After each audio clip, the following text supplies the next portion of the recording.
নমস্কার, আমি অগ্নি।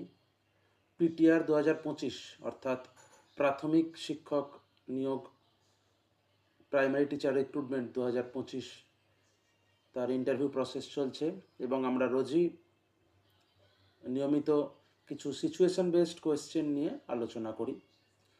তো আজকে আমরা যে দুটো বিষয় নিয়ে আলোচনা করব, একটি হলো যে ধরুন আপনার শ্রেণীকক্ষে আপনি গেলেন এবং শ্রেণীকক্ষে গিয়ে আপনি দেখলেন যে একটা বাচ্চা খুব কাঁদছে এবং সে খুব কাঁদছে, সে বাড়ি যেতে চাইছে, কিছু কারণে সে বাড়ি যেতে চাইছে, তার মন খারাপ করছে। তো সেই রকম পরিস্থিতি সামাল দেওয়া, এটা কিন্তু একটি প্রাথমিক বিদ্যালয়ের একটা অঙ্গাঙ্গিভাবে জড়িত এই বিষয়টি, এটা ঘটতেই পারে। তো সেক্ষেত্রে আপনি কি করবেন? সেক্ষেত্রে আমাদের কি করণীয়? না, তখন আপনি উত্তরটাকে এইভাবে সাজাতে পারেন যে, স্যার বা ম্যাডাম, আমি মনে করি যে প্রথমে আমি তাকে কিছু অন্যমনস্ক করার চেষ্টা করব, অর্থাৎ খেলার সাহায্যে কোনো যে কোনো জিনিস যেগুলো তার পছন্দের, কোনো খেলা হতে পারে, কিছু কাগজের কাটিং হতে পারে, কিছু ছবি আঁকা হতে পারে, হ্যাঁ, যেগুলোর সাহায্যে তার মনটা ডাইভার্ট করা যায়, তাকে আমি বিশেষভাবে আগে গুরুত্ব দেব, দিয়ে তার মনটাকে আমি ডাইভার্ট করার চেষ্টা করব। এবং তারপরে আস্তে আস্তে আমি যদি দেখি যে তাকে স্কুলের পরিস্থিতির সাথে তাকে মানিয়ে নেওয়ানোর চেষ্টা করব।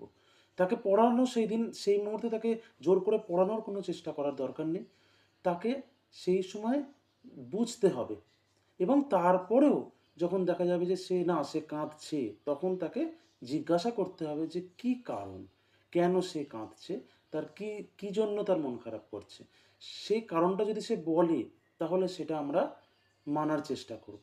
সেটা আপনাদের আমি চেষ্টা করব সেটাকে যতটা সম্ভব গাইড করা যায়, সেটা যত সম্ভব সমস্যাটার সমাধান করা যায়। তো এইটা এইভাবে আপনি উত্তরটাকে বলতে পারেন।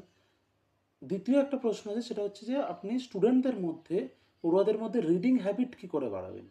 তো এই উত্তরটা আপনি এভাবে দিতেই পারেন যে, আমি রিডিং হ্যাবিট বাড়ানোর জন্য আমি কী করব?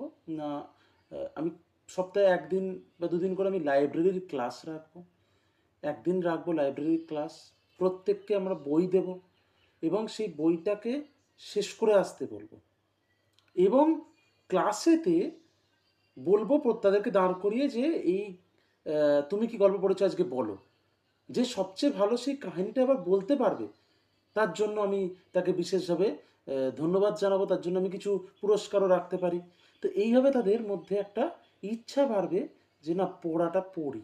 তো গল্পের বই পড়ানোর মাধ্যমে, লাইব্রেরিটাকে সঠিকভাবে ইউটিলাইজ করার মাধ্যমে, কাজে লাগানোর মাধ্যমে আমরা তাদের মধ্যে একটা রিডিং হ্যাবিট বা পড়ার যে অভ্যাস, সেটা গড়ে তুলতে পারি। আশা করি আজকের এই পর্ব আপনাদের ভালো লেগে থাকবে। নমস্কার।